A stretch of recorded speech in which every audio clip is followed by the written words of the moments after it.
प्रधानमंत्री तो एक तरफ ये बात कह रहे हैं और आज उनकी सरकार ने दिल्ली पुलिस कमिश्नर को नेशनल सिक्योरिटी एक्ट के तहत कमिश्नर ऑफ दिल्ली पुलिस को ये पावर दिया है कि वो 12 महीने तक डिटेंशन में बच्चों को रख सकेंगे। अब आप ये बताइए, जंतर मंतर जो प्रोटेस्ट हो रहा है वो नेशनल सिक्योरिटी का थ्रेट है क्या? बताइए। देश का 50% आबादी जो है 25 साल से कम उम्र का है, वो लड़के अपने फ्यूचर के लिए अच्छा करने के लिए जिनकी ज़िंदगी बर्बाद हो गई, वो आकर प्रोटेस्ट कर रहे हैं तो मोदी सरकार बोलती है कि नेशनल सिक्योरिटी का थ्रेट है। आप NSA लगाना चाह रहे हैं उनके पर 1980 का एक्ट जो है, माने 12 महीने उनको दिल्ली पुलिस उनको बगैर अरेस्ट बताए डिटेंशन में रखेगी। क्यों इस तरह की बात करते हैं? एक तरफ तो कुचलने की कोशिश कर रहे हैं आप, और ये जो स्पेशल कोर्ट्स बोल रहे हैं, कई का स्पेशल कोर्ट्स क्या है? ये कुछ नहीं है, सब मजाक है। ये 2000 कब ये होता, UGC नीट एग्जाम हुआ था, NET, उसमें तो CBI ने क्लोजर रिपोर्ट डाल दिया कि उसमें लीक ही नहीं हुआ। क्यों इस तरह करते हैं?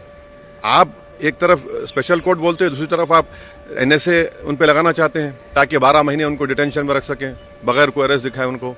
कि वो थ्रेट है क्या नेशनल सिक्योरिटी के? ये जो प्रोटेस्ट हो रहा है कि वो थ्रेट है नेशनल सिक्योरिटी के लिए? बताए सरकार ये।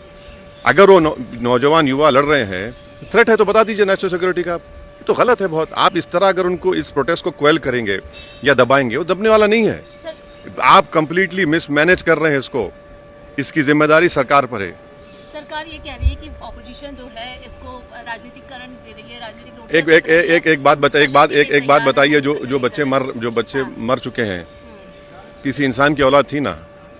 ये बिल्डिंग क्यों बनाई गई है? यहाँ पर आकर हम लोग थाली मारें, उनकी तकलीफ को बयान ना करें और हम सिर्फ रबर स्टैम्प की तरह बैठे रहें? अगर उन बच्चों को जो मर चुके हैं, आप अंदाजा भी नहीं कर सकते जिनका नुकसान हुआ है।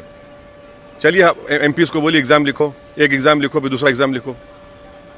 क्या कर रहे हैं आप? समझ नहीं रहे हैं। आप उन नौजवानों को आप समझ ही नहीं रहे हैं। आप ये समझ रहे हैं कि उनको दबा देंगे। आप नहीं दबा सकते उनको।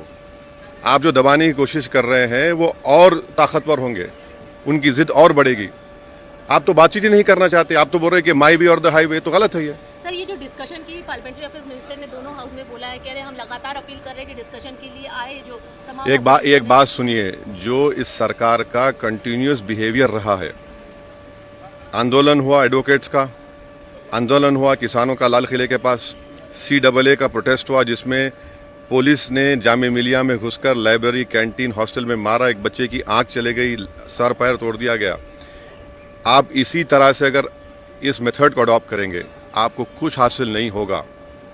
बल्कि जनता में ये बात जा रही है कि रोड पर निकलने से ये BJP सरकार डरती है, पार्लियामेंट में डिबेट से नहीं डरती है वो।